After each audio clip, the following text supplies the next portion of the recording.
Shalom Bapak Ibu dan Saudara-saudara kekasih. Selamat bertemu kembali di YouTube saya, Pendeta Rudolf H. Pasaribu Channel.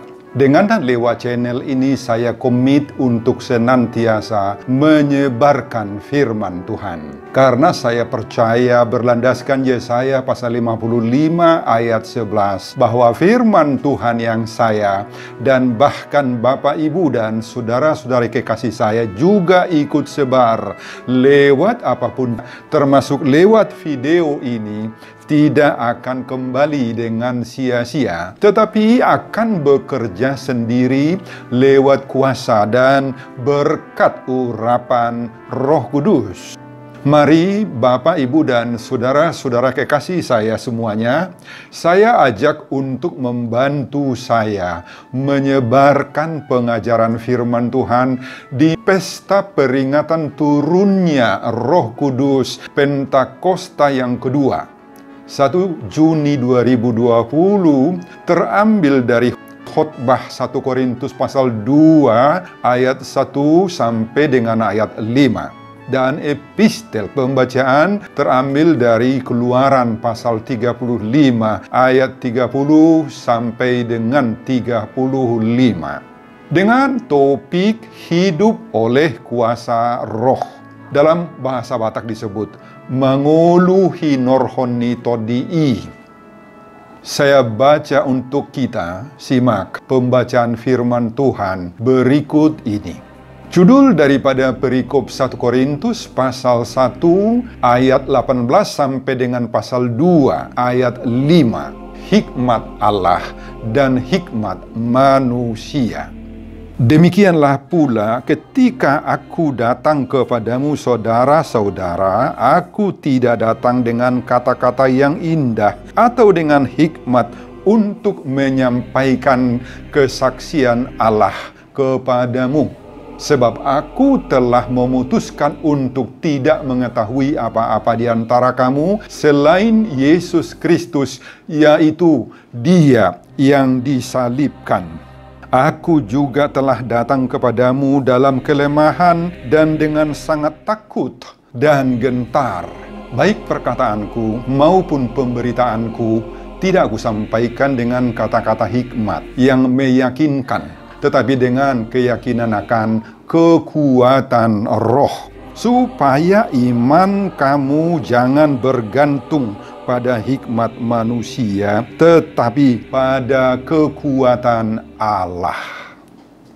Saudara, demikian nats khotbah yang diperuntukkan di pesta peringatan turunnya Roh Kudus Pentakosta yang kedua di tanggal 1 Juni 2020. Saudara, surat Paulus kepada jemaat di Korintus. Korintus merupakan kota metropolitan yang terletak di kota pelabuhan internasional yang sudah lama maju. Maju baik di bidang perdagangan, usaha, di bidang bisnis. Tingkat ekonomi masyarakat sudah tinggi, sudah mapan, sudah makmur kebanyakan. Dan pengaruh filsafat Yunani Romawi sudah begitu mengakar dan menentukan itu dalam baik moral, baik spiritual atau agama di tengah-tengah kehidupan masyarakat. Dan dari semua yang kita sebut-sebut tadi, ada satu hal yang sangat begitu menonjol mempengaruhi kehidupan semua masyarakat di Korintus, yaitu pengaruh daripada perkembangan yang sangat-sangat pesat ilmu pengetahuan, teknologi, sains, akal budi, dan hikmat manusiawi. Yang terakhir tadi itu, hikmat manusiawi. Orang semuanya tanpa kecuali berlomba-lomba untuk mencari dan mendapatkan baik itu pengetahuan, akal budi, berbagai-bagai keterampilan, kepintaran di dalam semua bidang kehidupan, dan terutama untuk memperoleh, mendapatkan, mengejar hikmat. Bahkan sudah menjadi ketentuan bagi semua orang pada saat itu di Korintus bahwa segala sesuatu dalam hidup kita ini harus diukur, ditentukan kebenarannya oleh ilmu, pengetahuan, rasio, akal budi, dan hikmat kemanusiaan atau manusiawi. Hikmat itulah yang menjadi tujuan hidup manusia.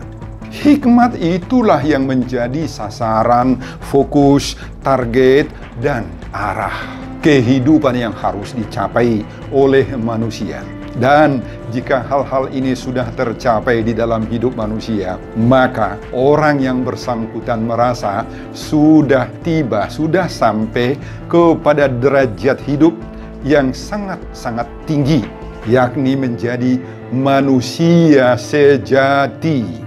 Manusia sejati. Bahkan hikmat inilah nantinya yang melahirkan, yang mendatangkan semua yang lain-lain itu. Baik itu mendatangkan harta, mendatangkan uang, pekerjaan, jabatan, kehormatan, kekayaan, dan sebagainya. Termasuk apapun yang ada dalam dambaan manusia. Saudara, ketika Paulus memberitakan Injil di kota Korintus yang seperti ini gambaran kehidupan masyarakatnya, ia mendapatkan tantangan dan penolakan yang sangat-sangat hebat dari masyarakat Korintus sendiri. Orang Korintus tidak dapat menerima berita Injil, berita yang disampaikan, pengajaran yang disampaikan oleh Paulus tentang Tuhan Yesus Kristus yang lahir di Betlehem, yang disalibkan, mati, dikuburkan, bangkit lagi, serta naik ke sorga. Berita tentang Tuhan yang lahir, mati, apalagi disebut-sebut disalibkan oleh orang Korintus itu dianggap sebagai falsafah murahan. Kadar atau nilai ilmiahnya oleh mereka dianggap sangat-sangat rendah. Sangat rendah. Menurut 1 Korintus pasal 1 ayat 18, berita tentang ini semuanya, kata Paulus, dianggap oleh mereka sebagai suatu kebodohan. Dalam bahasa Batak, haotoon. Haotoon, semuanya yang menyangkut dengan salib itu. Artinya, hanya orang-orang bodoh lah, yang tidak terpelajar lah, yang tidak berhikmat lah, yang mau, yang rela, yang sudi kiranya menerima pengajaran seperti itu menurut ukuran orang Korintus. Dalam bahasa kita sekarang mungkin dapat dikatakan hanya orang kampungan lah yang mau menerima pengajaran atau falsafahnya Paulus itu. Saudara, ya, sulit menerima kebenaran yang lain dari yang dia sudah pernah tahu. Dan itu sebabnya pada 1 Korintus pasal 1 ayat 22, ayat 23 juga, Paulus mengatakan, orang-orang Yahudi menghendaki tanda, dan orang-orang Yunani mencari hikmat. Tetapi kami memberitakan Kristus yang disalibkan, untuk orang-orang Yahudi suatu batu sandungan, dan untuk orang-orang yang bukan Yahudi merupakan suatu kebodohan. Saudara, khotbah kita di pesta peringatan turunnya Roh Kudus, Pentakosta kedua, adalah sebahagian dari pokok diskusi dan pengajaran Paulus bagi jemaat Kristen di kota Korintus. Saudara, kalau kita menyimak perikop khotbah kita yang terdiri dari hanya 5 ayat ini, maka salah satu kata yang menjadi kata kunci dari tulisan Paulus ini adalah kata hikmat. Hikmat hingga 3 kali dituliskan oleh Paulus. Dan kata ini diperhadapkan dengan kata kunci lainnya yang penting dalam nats ini, yakni keyakinan akan kekuatan roh. Dan yang satu lagi yang sama dengan itu, kekuatan Allah. Jadi khotbah bagi kita di perayaan turunnya Roh Kudus Pentakosta kedua ini mengingatkan dan mengajar kita bagaimana hidup oleh kuasa, oleh kekuatan Roh Kudus, oleh kekuatan dari Allah. Sebagaimana dalam topik di pesta perayaan turunnya Roh Kudus Pentakosta yang kedua ini. Dalam menghadapi segala bentuk hikmat-hikmat dan kuasa-kuasa duniawi ini. Saudara, dalam menghadapi serta menjawab penolakan mayoritas orang Korintus terhadap berita Injil yang dibawakan oleh Paulus. Dan inilah yang menjadi renungan bagi kita. Ini yang harus kita hidupi, Bapak Ibu. Ada 3 pokok yang perlu kita renungkan, kita amalkan, kita pastikan di dalam kehidupan kita. Apa itu yang 3 hal itu? Pertama, Paulus tidak datang dengan hikmat duniawi. Itu dia tegaskan yang pertama. Tidak datang membawa hikmat duniawi kepada orang-orang Korintus itu. Pada ayat 1 Paulus menegaskan, aku tidak datang dengan kata-kata yang indah atau dengan hikmat untuk menyampaikan kesaksian Allah kepadamu. Bagi Paulus, hikmat-hikmat duniawi yang indah-indah itu sangat mengesampingkan Allah dan Roh Kudus. Sangat menekankan, mengutamakan, dan menonjolkan kesanggupan manusia. Dan sangat cenderung membawa manusia itu kepada kesombongan, keangkuhan, kebanggaan diri sendiri. Egois, gijangi roha dalam bahasa Batak, gijangi roha. Bahkan dengan hikmat-hikmat duniawi itu, orang akan cenderung untuk merekayasa, membuat, mengada-adakan bencana, malapetaka, kehancuran bagi orang lain, bagi sesamanya manusia, terutama lawan-lawannya. Dengan hikmat-hikmat duniawi dari orang yang semakin pandai, semakin pintar, licik, berbuat dosa, mereka akan melakukan berbagai-bagai penipuan, berbagai-bagai usaha penindasan yang dapat merusak kehidupan kemanusiaan. Bukan hanya Paulus, Yakobus juga mengkhotbahkannya dalam Yakobus pasal 3 ayat 13-15. Yakobus mengatakan, siapakah di antara kamu yang bijak dan berbudi? Baiklah ia dengan cara hidup yang baik menyatakan perbuatannya oleh hikmat yang lahir dari kelemah lembutan. Jika kamu menaruh perasaan iri hati dan kamu mementingkan diri sendiri, janganlah kamu memegahkan diri dan janganlah berdusta melawan kebenaran. Itu bukanlah hikmat yang datang dari atas, tetapi dari dunia, dari nafsu manusia, dari setan-setan. Saudara-saudara, dengan tegas Yakobus di sana, hikmat duniawi tadi itu bukan sama sekali dari atas, tetapi dari dunia ini, dan bahkan muncul keluar lahir dari nafsu manusiawi dan dari setan-setan. Setan membackingnya. Saudara, penegasan Yakobus ini nyata bagi kita sekarang, bahwa ketika Paulus datang ke Korintus itu, Paulus tidak membawa kata-kata indah, kata-kata yang berisi hikmat duniawi.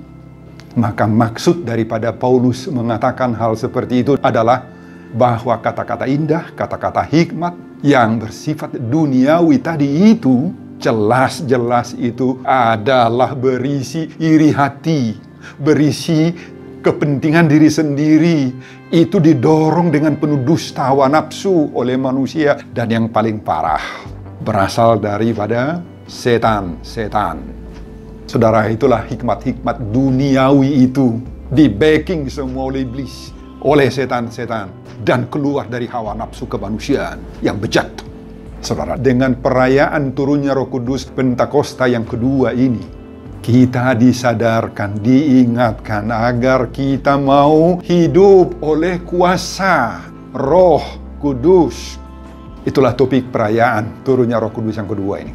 Dengan hidup oleh kuasa roh, yakni Roh Kudus ini, maka kita dibimbing, dituntun, dan dikuasai sepenuhnya oleh Roh Tuhan untuk tidak mau menggunakan hikmat duniawi, karena itu penuh dengan ada di sana iri hati, ada kesombongan, mementingkan diri sendiri, bahkan dusta mendusta ada di sana, hawa nafsu juga terkandung di sana. Dan yang paling parah sekali lagi berasal daripada setan-setan.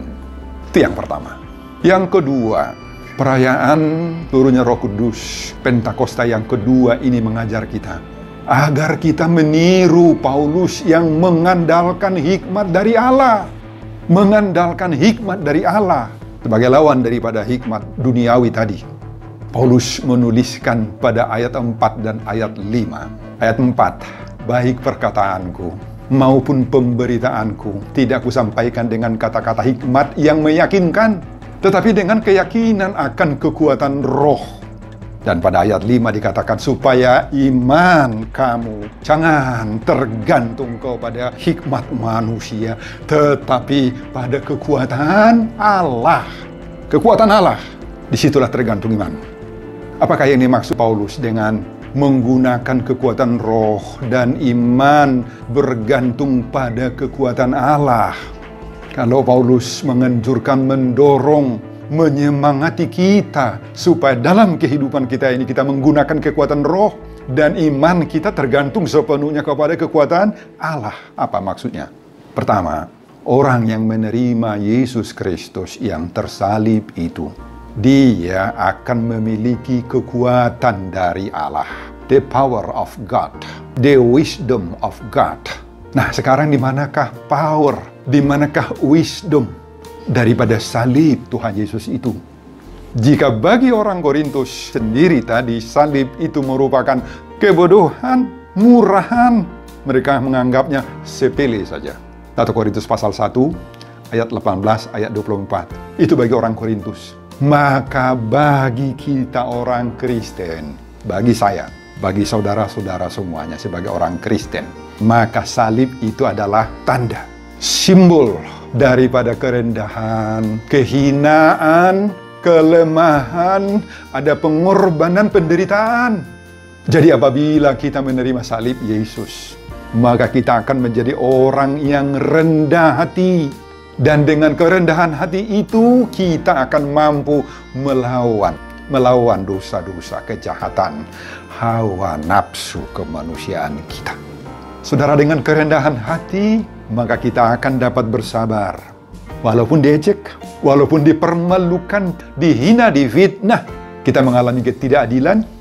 Saudara, dengan kerendahan hati itulah, maka kita tidak akan sombong. Kita tidak akan sombong, angkuh tinggi hati. Walaupun kita seorang yang berada, serba punya duit, punya usaha, punya dagang bisnis yang berkembang dengan lancar, dan tergolong kita memiliki multi usaha, bahkan multi house, banyak rumahnya di mana-mana. Tetapi Bapak Ibu, orang yang percaya kepada Yesus dan kepada salib Tuhan Yesus sebagai simbol kerendahan hati itu, tidak akan menyombongkan semuanya itu, tidak. Mereka akan rendah hati. Dengan menerima salib Yesus Kristus itu, Bapak Ibu, kita dapat bertahan menghadapi berbagai-bagai macam penderitaan. Meski ada, kita hadapi musibah, baik itu karena musibah masalah-masalah ekonomi lah, masalah hidup sehari-hari lah yang terancam, di-PHK-kan, dipecat, menganggur, tidak punya kerja, tidak ada penghasilan rutin lagi, terutama saat-saat sekarang ini. Saat-saat merebaknya pandemi corona, virus disease 19. Tetapi kita mampu, Bapak Ibu, menghadapi semuanya itu.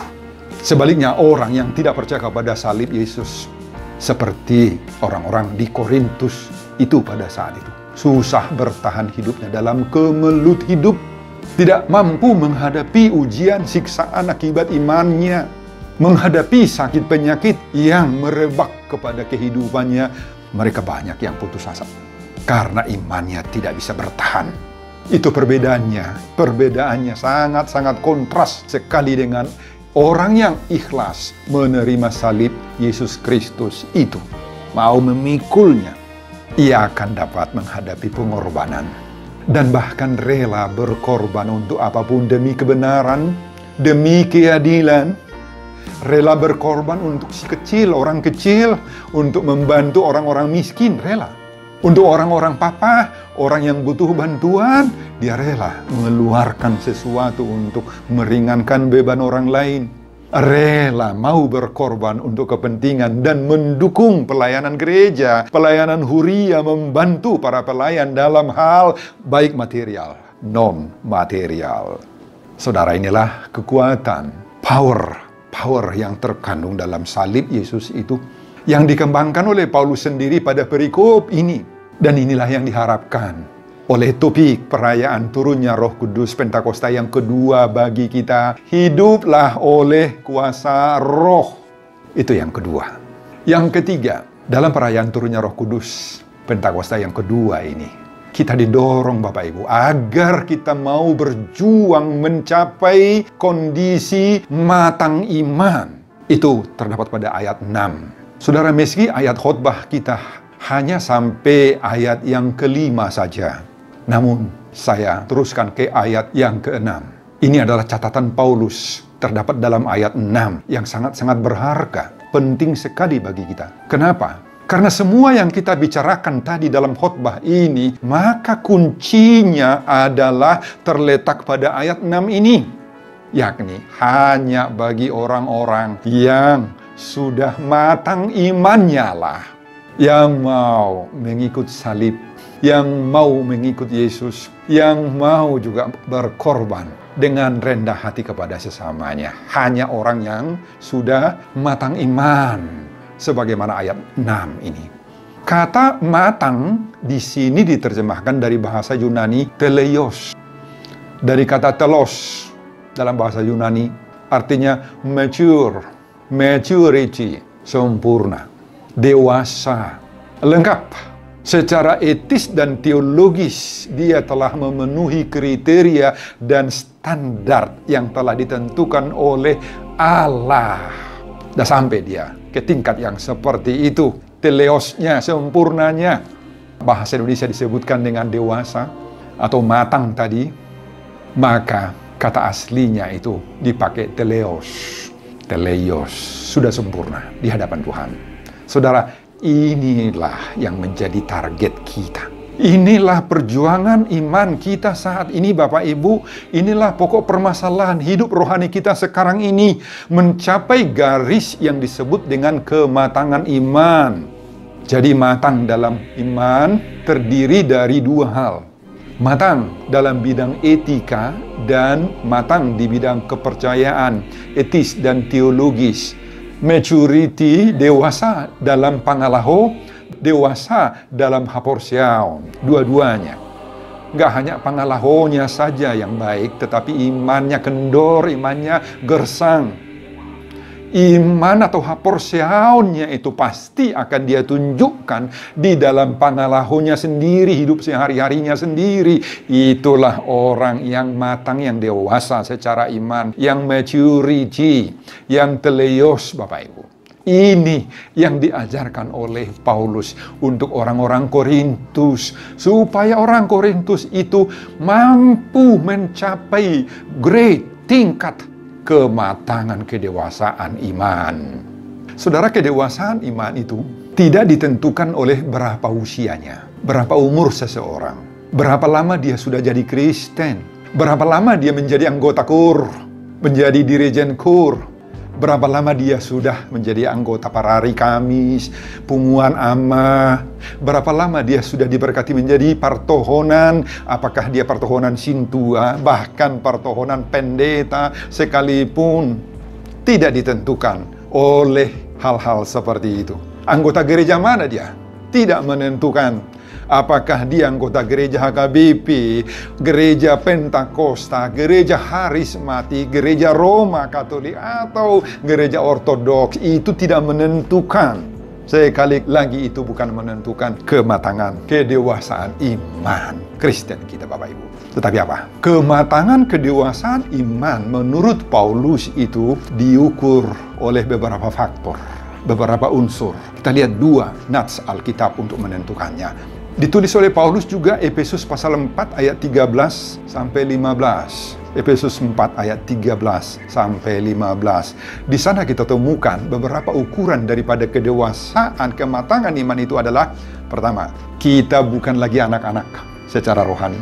Kedua, kita tidak mampu lagi diombang-ambingkan oleh rupa-rupa pengajaran, oleh permainan palsu manusia dalam kelicikan mereka yang sangat-sangat menyesatkan itu. Ketiga, ukurannya, kita akan teguh berpegang kepada kebenaran dan di dalam kasih Kristus. Keempat, apa ukuran kedewasaan kematangan itu? Terus bertumbuh di dalam segala hal ke arah Dia, ke arah Yesus Kristus yang adalah kepala gereja. Dan ukuran yang lain yang ditulis juga oleh Paulus dari orang yang mengalami kedewasaan kematangan iman itu.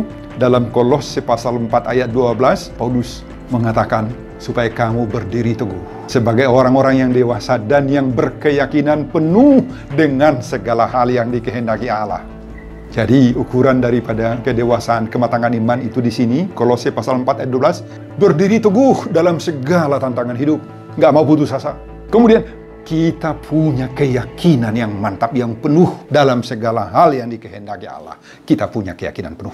Saudara, kepada orang yang sudah memiliki kedewasaan kematangan iman itulah Tuhan Yesus memberi bisuk hikmat sebagai energi, sebagai power, kekuatan rohani yang membuat kita kuat, hebat, yang mampu kita menjalani hidup ini yang penuh dengan kemelut.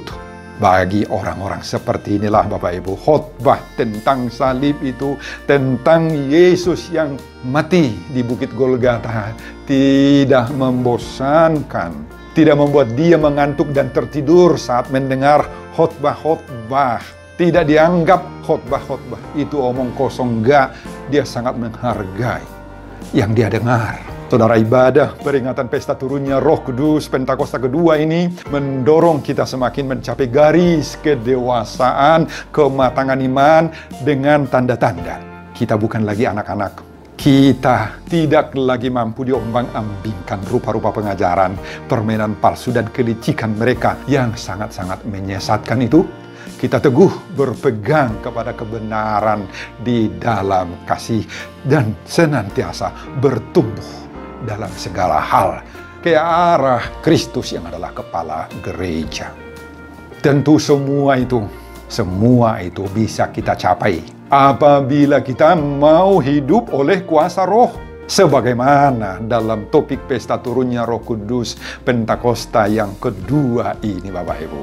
Selamat merayakan pesta peringatan turunnya Roh Kudus Pentakosta yang kedua bagi kita semuanya. Sebelum saya mengakhiri khotbah ini, kembali saya mengajak saudara untuk membantu saya menyebarkan firman Tuhan. Khotbah di pesta peringatan turunnya Roh Kudus Pentakosta yang kedua, 1 Juni 2020, terambil dari 1 Korintus pasal 2 ayat 1 sampai ayat 5, dan saya teruskan tadi ke ayat 6. Agar semakin banyak orang yang mau hidup oleh kuasa roh, termotivasi lewat video ini. Tonton juga video-video saya yang lain agar saudara memiliki sentuhan dan pemahaman rohani yang semakin diperkaya. Buka di YouTube saya, Pendeta Rudolf H. Pasaribu Channel.